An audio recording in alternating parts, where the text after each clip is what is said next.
Cheke Gbaji, nous wa mitonsi ganko so komo ago maipon win cheke to Aziza to me.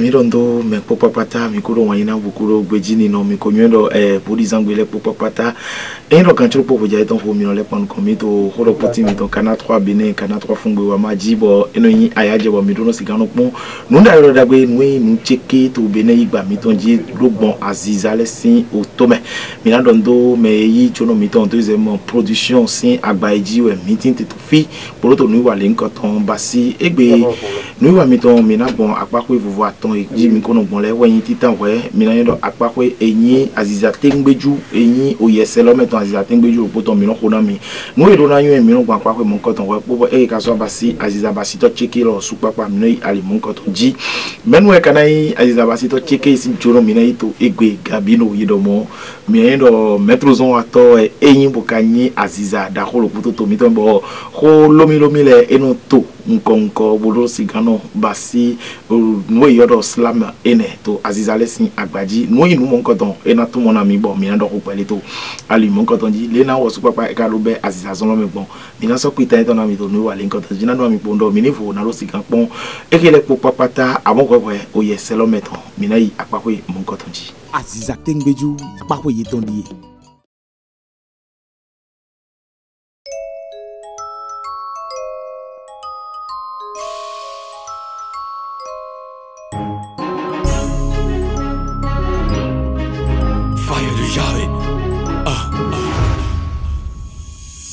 Tu nous vois petits comme ça, tu penses que tu pourras nous manger comme ça, hein? Donc quand tu nous regardes là, tu te dis que ça là c'est un petit grillard. Petit sorcier, tu t'es trompé Fata, tu t'es trompé Fata, tu t'es trompé Fata. Nous on nous appelle les enfants le papa, les enfants le papa, les enfants le papa. On ne s'inquiète pas, car en vérité c'est Jésus qui combat. Tu voulais nous griller comme Mochikuya, petit ribaba bata tu ya playa, hein? Petit tu voulais nous tester, ah bon? Mais nous notre vie est codée. Comme David on est petit, mais si tu nous attaques là, yeah. On dégage le feu, feu, feu, feu, feu, feu, feu. On dégage le feu, feu, feu, feu, yeah, yo. T'as rien vu encore. On dégage le feu, feu, feu, feu, feu, feu, feu. On dégage le feu, feu, feu, feu, feu, yeah, yo. On dégage le feu, feu, feu, feu, feu, feu. On dégage le feu, feu, feu, feu, feu, yeah, yo. On dégage le feu, feu, feu, feu, feu, feu. On dégage le feu, feu, feu, feu, feu, feu.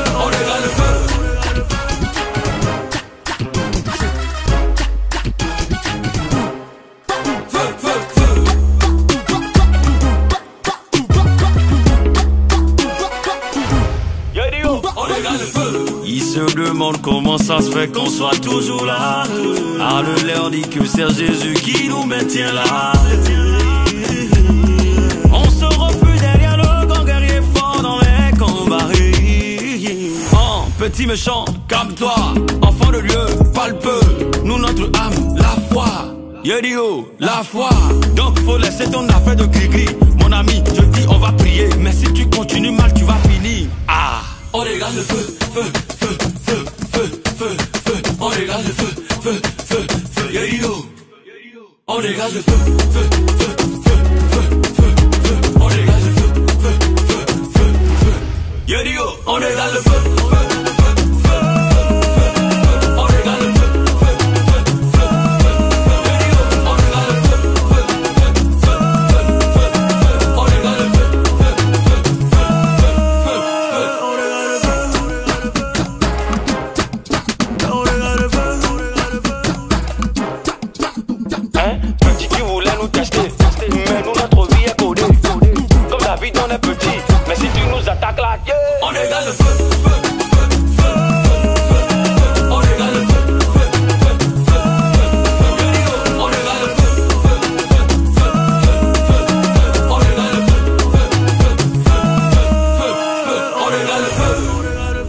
On the beat.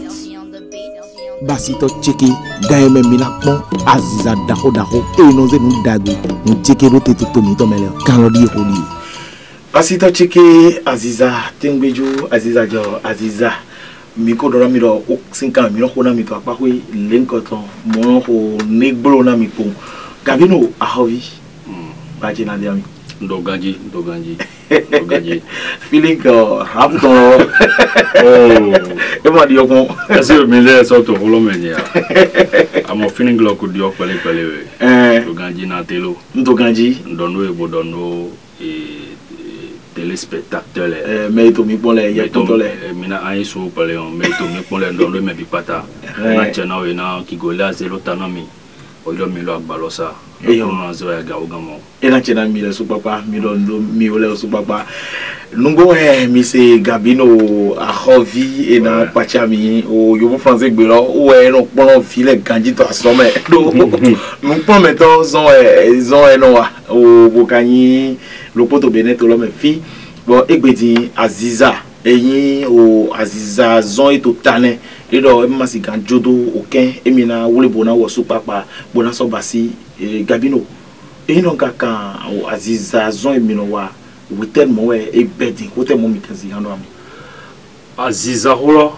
nyote gosto o vubon mais mi wa bio me ganji le mi to collège to 5e ouais mais a bio mouvement remonté tant même là sur mino interprétation bon on évolue pele bon à un niveau donné mi wa le mi wa dia paleji mi wa belle musique li baiji to le mi ton si musique à ton rap à ces colomelo jeune à ton jeune yawe donc à blo jeune temps me rap dia en blo et cho fa mais bien mon flintant mais donc musique les mêmes mi belle no bonne onien bon pour ton no gbe ka do sens unique pour mi zero te wo ide no gbe mo ko don e ka gbe po dule ji sens unique gbe da ho we mi mele yo me to fule so ado gbe apo bon mi a créer gbero bon gbero wa yi nu kon kaka bo yi trophée le to asikole le me bon e wa dia tant les me flembo musique lo e wa pipacha mi pele parce que mi to fi wen bon asikolo di dio bon mais qui tole lo yi de to fi le pon lo est-ce artiste ya yi ka gbe na fo wa o mi dia fo agodo bon mi a wule bonu azon mi ton bon ba ne mi na yi to so le kwa le ko wa me donc be ta lo gbe to fun beta lo gbe pote e to te tegbe o yelo sens unique e na mo Gabino kwelo no ya mo Gabino e na mo Benjer ya mo Branger e na mo Bospi ya mo Bespi Bespi oui so mo yan ville biggest sport yo voto mengbe mais Gabino Branger Bespi lo mi dele zeno sotofile tofi totalement mi gbede kon bo bi basi mi te kon parce que nous les Jimmy attends à tous les bon et to kumena mi à tout mo boka jedi donc mi gbete beta botote seulement que me le propos wa belé et ton les baiji dingwa bon après le mino ado bien pas besoin on comprend mieux les bon de neton le bon de neton le port et on Gabino a hovi là il Gabino mi bon et quand les hovi et te les hovi là gona non là il a Gabino numéro 1 après temps mais alors temps mais yo donc feeling le to titan ouais dit on laisse on Gabino a hovi parce que a hovi wenye a hovi gbeja do kon yi bon les on tombe merci les on y merci les sur un bouton et ton mettre on bon musique les mi blo rap temps mais les timbo il nous dit parce que musique là assez que les faire musique là dio mille soga et dio nous si son miton et dio démarche ni les timbo et dio on imite yo voilà moi yo assez que les bien temps mais quoi bon assez que ça fait un besoin donc tu dois do feeling le temps bon et il n'est bon et ma vivina melele même il est passion mais toi mais on attend mais parce que on a dromi dit les wa ton merci mais tout on s'en prend qu'on voulait voir toi yodo ya même ton merci même merci c'est yo mais là nous sort dio et là dio mais on to content mais on to picaro là yo basket là on to jean on to nele quoi dit en cadre de moi que dans 600 dio bon mettre singo di dollar mettre dans un modèle et là il nous tourne bon finalement con alors que rappel les temps mais là ils ont to blou télé ils ont blou pas possible bon to ne les bayi bon et mai ni bon et diacho à mon donc les moi blé saison moi ya body bois dio musique qui pele wa belle au cours de l'Oramedi.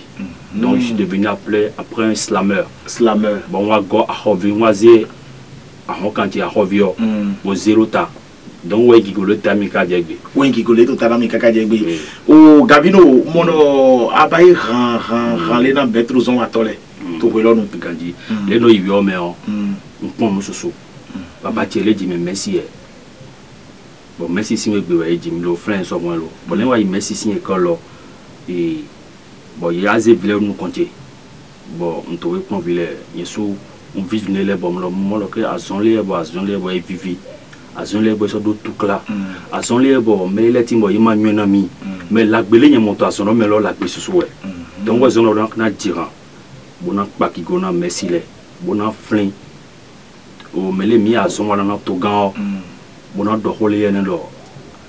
Ni me pong mais merci les to l'autre parce que merci les rien to vous ou ils ont pas bien mais les ont vous les points gandi à comprendre donc merci nous les mais doit na yiki ko ils ont bon dire alors pas merci de nos formation qui ou on ibiki o bokan ne vivre les pi parce que les formation ils sont dans un village les on sommes en réalité les bon il ne pour vivre dans mi quoi quand des poèmes bon moi il y a bogué dit moi des temps le ramène ou il en les meilleurs monsieur l'instituteur ennemi baïe donc bon mais on conclut pas on y alors bon et ralotien soyez rendre là où à gozemi wa association mais ouais ça comme parce que mais pas à mon coton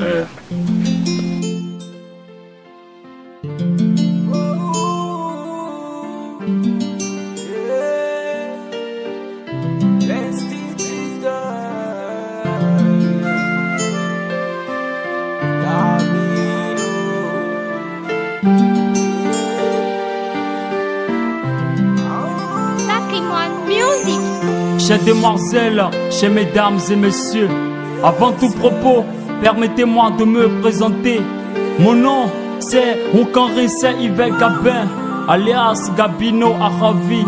Et sur cette mélodie qui coule, je viens vous parler de mon métier. Oui, de mon métier, le métier d'instituteur. En fait, il y a quoi de plus noble à part ce métier noble? Il y a quoi de plus noble que de travailler au service de la société et de faire de ces petits enfants de véritables citoyens honnêtes et brillants? Oui, le métier d'instituteur est un métier vraiment passionnant et qui nécessite encore beaucoup de patience parce que les familles qui nous confient leurs enfants le font dans le ferme espoir de nous voir prendre en charge leur éducation totale et celle de corps et celle de l'esprit. Ils sont donc un tout à former, une âme saine dans un corps sain.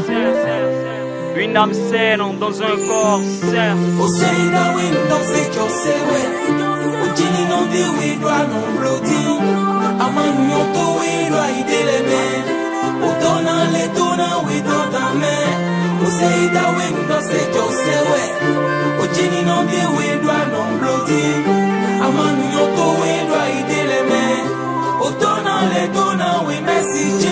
L'homme le plus bon, le plus honnête sur la terre, c'est monsieur l'instituteur. Dans nos villages et campagnes, on appelle Maître Omessi Akowe, le plus grand intellectuel, l'autorité qui détient la clé du savoir. Alors comparaison n'est pas raison. N'osez jamais comparer un instituteur à un imam, à un rounonien, à un pasteur. L'instituteur n'a pas de congrégation. Dans son école, il accepte toutes les générations.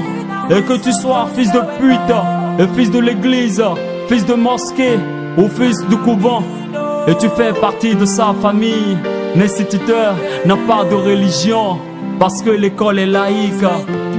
Il t'accepte dans son école et te sèche les larmes de la rentrée et te fait prononcer les premiers sons.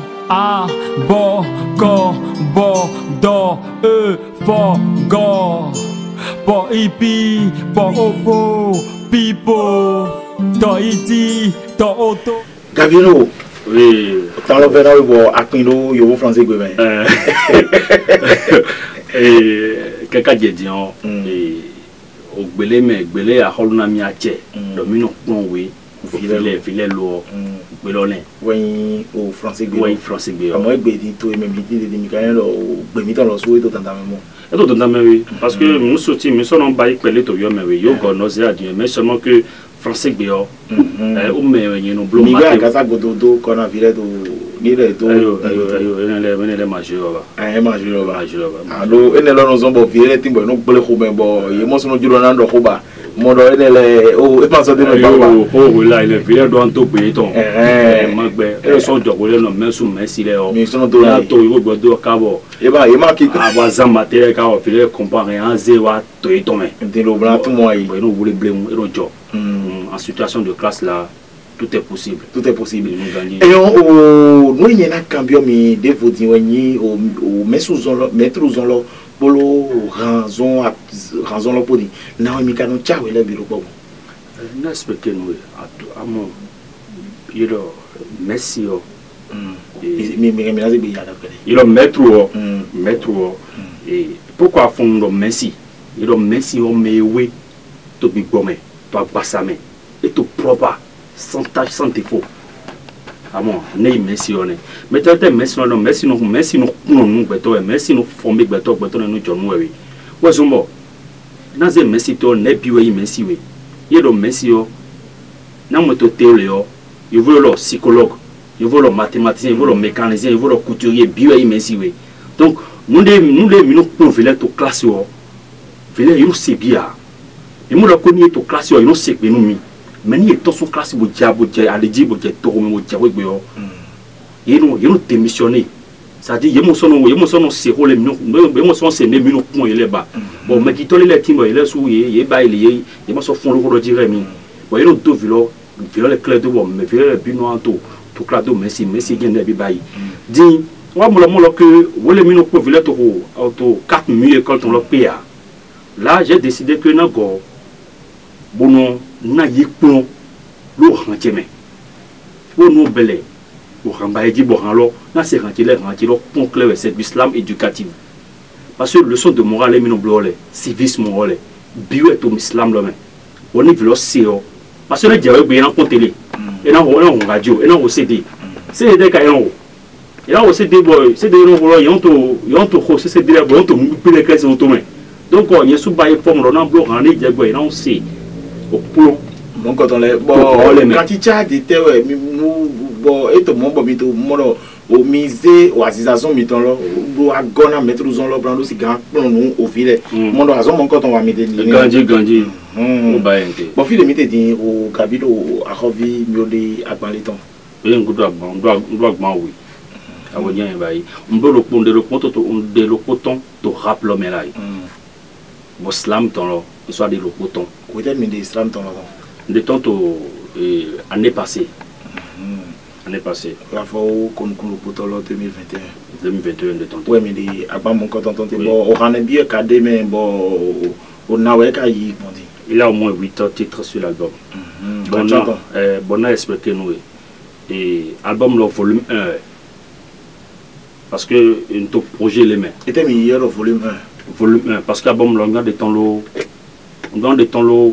lo akpakwe susuji donc akpakwe lo poeton parce que album est un autre titre d'aro lo po ouais ndonno yo lo éducation nationale ngena planter mais bon pour parler dans les melo ouais de ton ay bon dit on va to nyaze kana kaze style américain ils ont to single de ton pour les dit donc on va to prendre vraiment dans ces single ka on a ya boje di mbolo so di akpa we le bouton ni ma ochomi ni de temps 2022 là on nous prend maintenant gars miton là il monte tout clame to azon miton si akpa we to azizazon là si akpa we ouais pour na répondre question et na te donne nous au camiton là parce que ma fa nous donne gants merci petit temps les paquets to we mais le papa et non ils vont souffrir mais année on donne nous na boye quand même dans deux jours quand on vivait ouais et amiga et so voir monsieur ado merci qui temps les volets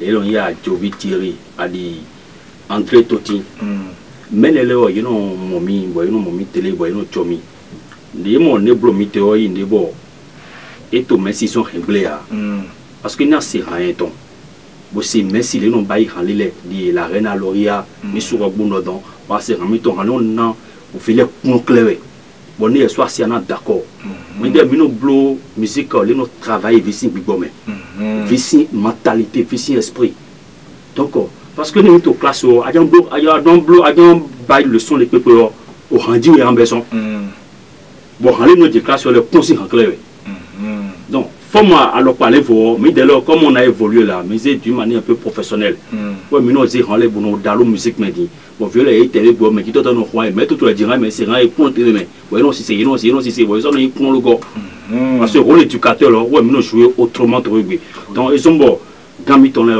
et toi le gorami ya le gorami yema domi to à part logi et yon mina dondo yeme mon quand on les do afrobiser do to gami ton si Jerry Patrice Atanas Guillaume Talon si afrobido mais était do nous to gami ton e juro dans to mitoni do nous ya ziza nous jonu nous si gansa do togo do bo yo vo rien a hoto mi wole so papa si mondo et to nous mon quand on les me boy ka mondo o fi mitoni to konda gbe na e jan we pe nous kon yi ou si kan ho e mele pour patati mina dondo fime oso au directeur départemental nous des enseignements maternels et primaires a dit CRP 33 les CRP 49 bon na ka fin d'aboli a ton aflin Kwenou Pierre a ton Kwenou Pierre les deux doivent entreprises le défi temps mais les émélés ils nous condamnent les merci grand les gens merci grand les il m'a dominé mina dondo il me pourquoi pas au to club était ouais kany au coquin et milo bona dona mais to mi compte au wali nkoton jile non donné lo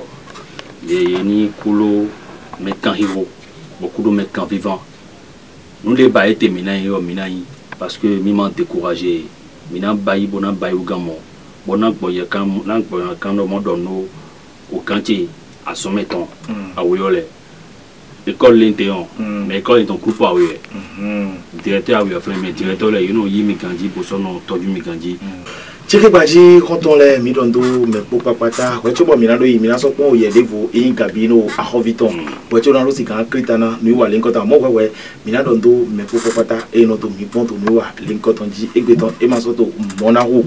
Osle, Maouyon Bolaji vidéo, mais tako le jouton, Niawe, mais quand il y a une lance de don, jouable, faut juste, mais que nous, Dondo, il y a même mon gang, super pas, jet les bienvenus, pour Boukasso, Dondo, mais il est dos, mais il est pour papa, et Béton. Je suis policier. Je suis policier. On ne choisit pas d'être défenseur de son pays. C'est la mère patrie qui vous choisit. À son appel, au prix de 1000 sacrifices, vous aviez dit oui. J'accepte. J'accepte laisser femmes et enfants à la maison, rongés par la hantise de mon retour incertain. Oui, j'accepte. J'accepte aller en mission sous une pluie de crépitements de fusils d'assaut et faire face à mon destin. Me dresser farouchement contre tout ennemi de mon pays, au risque d'y perdre un bras, un pied, des yeux ou mon corps tout entier.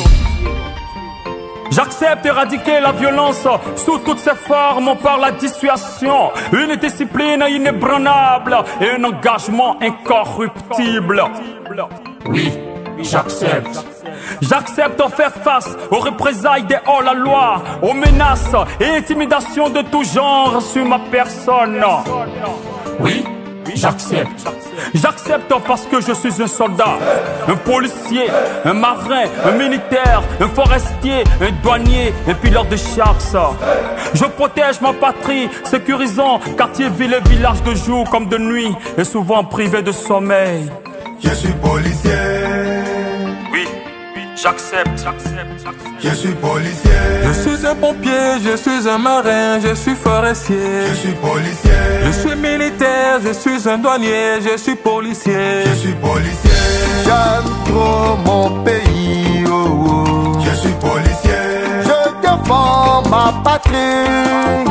Je suis policier. Au prix de ma vie. Je suis policier. Et tant que sacrifice. Je suis policier. J'aime trop mon pays. Oh, oh. Je suis policier. Je défends ma patrie. Je suis policier.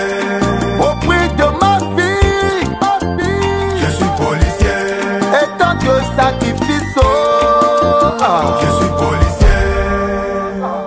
sonne 22h30.